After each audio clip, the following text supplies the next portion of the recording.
Hello everybody, and welcome to Let's Play Spyro the Dragon. Yep, I finally got a capture card so I can finally legitly play off of my PS1.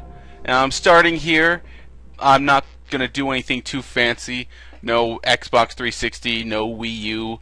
Well, my Wii U doesn't have component cable, so I actually can't do that, but I'll probably get some at some point. Besides, Mario U's the only game that's good right now. Anyways, this is Spyro the Dragon. This is My Legend of Zelda Ocarina of Time. Now what I'm talking about is I've said that The Legend of Zelda Ocarina of Time is only regarded so highly because, well, because people grew up with it and have great nostalgia for the game. And it's a great game. It's an amazing addition to the Zelda series, and it's an excellent first 3D game for The Legend of Zelda. But Spyro was an original 3D game. It was never on anything before the 3D console. And it turned out great. I mean, it didn't have the legacy that Zelda did, but still an amazing game, and I don't want to enter demo mode. I've been talking for too long. Anyways, yeah, if you wait for too long, it goes into demo mode. And I'm going to show you the entire game myself. Every last piece of treasure, every dragon egg.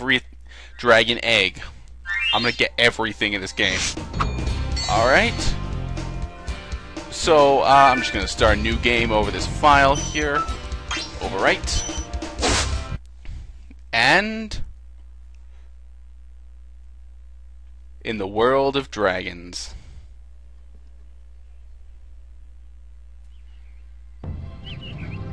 Okay, rolling. Oh, it's been peaceful here in the 5 worlds, or is it 6? For a dragon's age. We now have 12,000 treasure, or is it 14,000? What about this Gnasty Gnorc character? Now, I understand he's found a magic spell to turn gems into warriors for his cause. I'll take that question. Nasty Gnorc is a simple creature. Simple! He has been contained in a remote world and is no threat to the Dragon Kingdom. No threat! Besides, he is ugly. Ugly? That does it! Looks like I've got some things to do.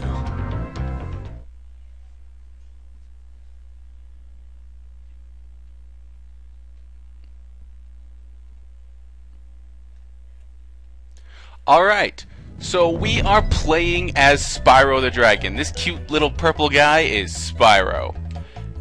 So let's move forward with the right analog stick and talk to our first dragon. Rescued Nestor.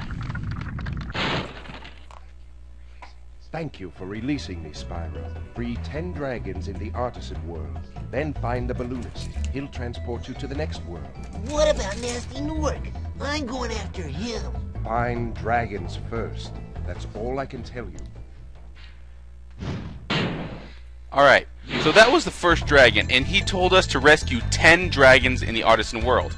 Now, as you can see, the Artisan homeworld only has 4 dragons, of which we've collected 1.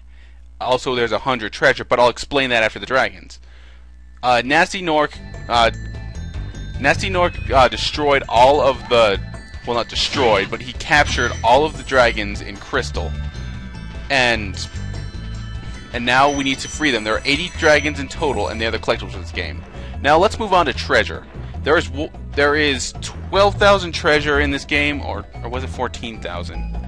Anyways, there are a few different types of treasure. There's the red treasure, which is 1. There's green treasure, which is 2. There's blue treasure, which I can't find it here. I don't think there's any in the Artisan's home anyways. There's green treasure is 2. There's blue treasure, which is 5. Yellow treasure, which is 10. And pink treasure, which is 25. Now let me explain Spyro's moves. You can move with the left analog stick, obviously, as I've been doing that. And I already told you. L2 and R2 will let you have a look around. The L1 button and R1 button will have Spyro do a dodge roll, which nobody really uses. If you hold down triangle, Spyro will look around. There will be a dragon that tells us in a level later, but might as well just tell you now during the tutorial that I'm giving you, not the one the game's giving you. Circle is flame, and square is charge. Now, these guys are Norks. Nasty Nork found a way to turn treasure into these guys, so they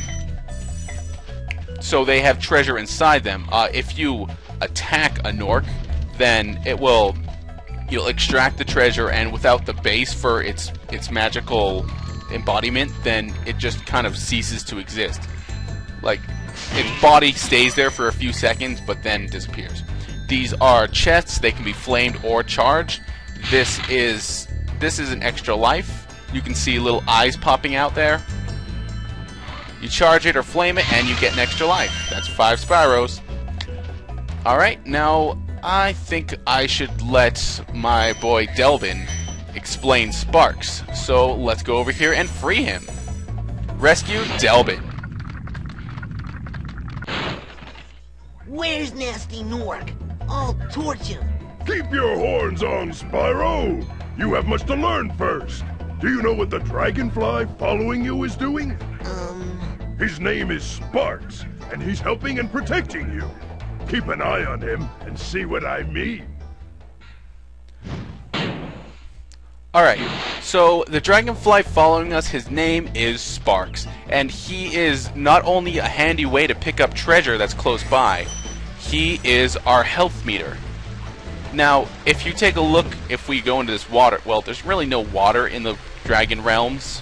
It's just sludge, because in later Spyro games it shows that Spyro can actually swim. But there's also sludge like this, so if we touch the sludge, we'll take 1 hit point of damage. Everything does 1 hit point of damage. Nothing will do more than 1 hit point of damage in this game. Unless you count Bottomless Pits, which are an insta-kill. Anyways, that will make Sparks into blue Sparks, and he'll have a bunch of little like multicolored sparks coming off of his wings. This shows that he's taken 1 damage. If you hit water again, then he becomes green Sparks.